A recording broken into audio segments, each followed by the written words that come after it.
lá cái trái ta có mình sẽ làm nói là quay mà abon mà tất cả trái vậy là chẳng price là mua được quay mà nó chỉ đấy nên mình làm giống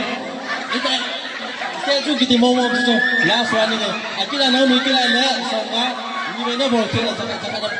nó thì nó chỉ đấy à đó tôi từng muốn nói phải là mama đi so lâu ba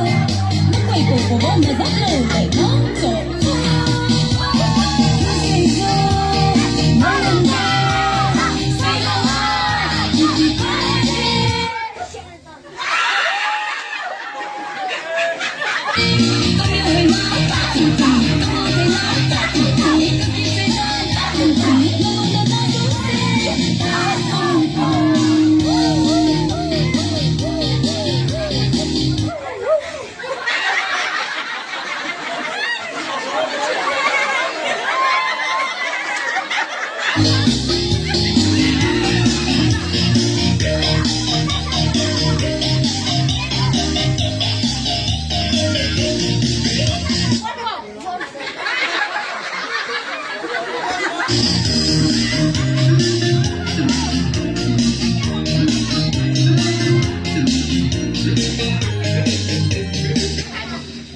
ต่อไปอันนี้ลุยจงกี่ขัดนะ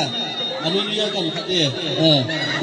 อก ว่านี่ขัดจุ